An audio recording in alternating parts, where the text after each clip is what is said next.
एक छोटा सा टॉपिक, क्या इफ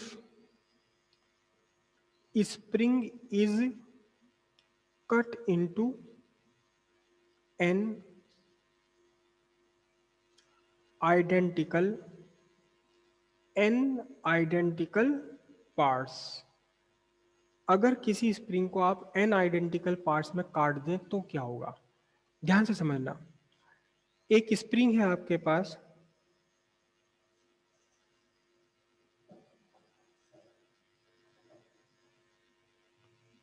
ये एक स्प्रिंग है। सपोज इस स्प्रिंग की लेंथ है आपके पास 6 मीटर। ठीक है, अब आपने क्या काम किया? एक फोर्स लगाई।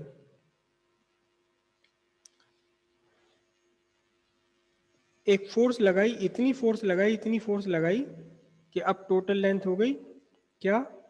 7 मीटर। कितनी फोर्स लगाई? सपोज यहां आपने इसको 200 न्यूटन की फोर्स लगा करके 7 मीटर लंबाई इसकी बढ़ा दी। तो हम इस स्प्रिंग के लिए स्प्रिंग कांस्टेंट के क्या कहेंगे? इट इज 200 न्यूटन पर मीटर के हो गया। अब ध्यान से देखना, ध्यान से समझना बिल्कुल। अगर मैं आधा आधा कंसीडर करूं, केवल यहां से आधा कंसीडर करूं, इतनी आधी आधी, तो इस आधी में कितना इंक्रीज हुआ होगा? Half metre. और अगली आधी में कितना इंक्रीज हो गया? Half metre. करेक्ट है ना? इमेजिन करो कि मैंने इसे यहां से काट दिया, इतने हिस्से को मैंने यहां से काट दिया और यहां रिजिड सपोर्ट लगा दी आधी में। कहां लगा दी रिजिड सपोर्ट? यहां लगा दिया। किस में रिजिड सपोर्ट लगा दिया? आधे में रिजिड सपोर्ट लगा दिया। फोर्स आपने लगा रखी है 200 मीटर और लेंथ में कितना इंक्रीज हुआ? हाफ मीटर इंक्रीज हुआ। तो बता सकते हो अब इसका स्प्रिंग कांस्टेंट कितना होगा? अब इसका स्प्रिंग कांस्टेंट निकालने के लिए आपको 200 न्यूटन अपॉन हाफ मीटर, यानी कि कितना हो जाएगा अब इसका? 400 न्यूटन पर मीटर हो जाएगा। सीधी सी बात है, जब स्प्रिंग छोटी हो गई तो छोटी स्प्रिंग की इस लेंथ वही 1 मीटर बढ़ाने के लिए आपको बहुत तगड़ी फोर्स लगानी पड़ेगी। छोटी स्प्रिंग की लेंथ बढ़ाने के लिए, 1 मीटर बढ़ाने के लिए आपको क्या लगानी पड़ेगी? तगड़ी फोर्स लगानी पड़ेगी। अब ध्यान से देखना, अगर आपने स्प्रिंग के 2 पार्ट कर दिए तो आपका जो के की वैल्यू है कितनी हो गई? दोगुनी हो गई। अगर इसके 3 पार्ट कर दोगे तो उनमें से हर एक पार्ट का स्प्रिंग कांस्टेंट कितना हो जाएगा? 3 गुना हो जाएगा। अगर आपके पास एक स्प्रिंग है आपके पास,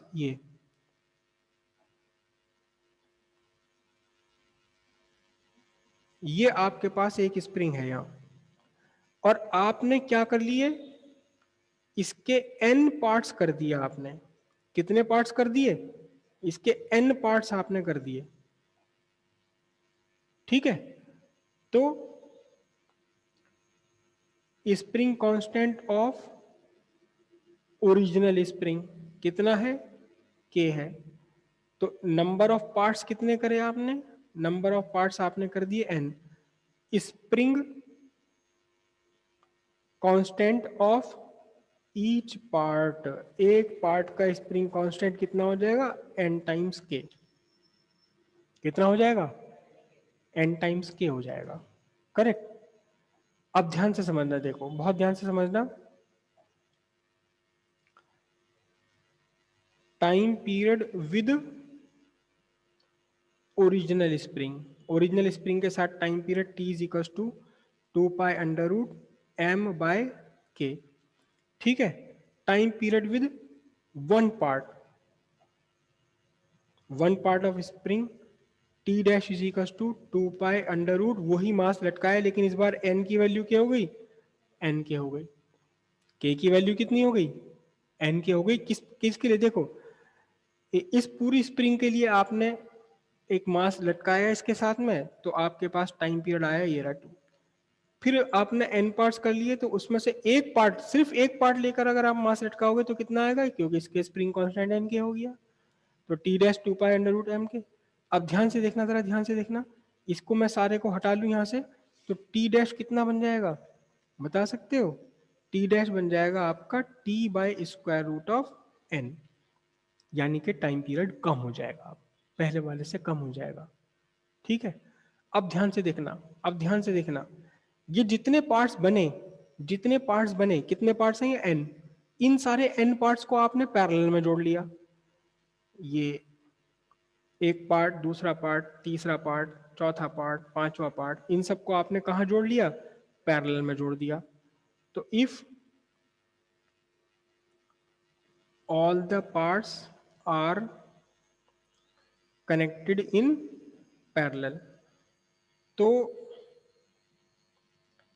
equivalent constant 1/k double dash लिख रहा हूं मैं, इजिकल्स टू हो जाएगा 1/nk, क्योंकि एक पार्ट का तो nk था ना, प्लस 1/nk प्लस 1 ओ सॉरी उल्टा लिख दिया मैंने, सीरीज पैरेलल में जोड़ दिया ना, k double dash equals to कितना हो जाएगा?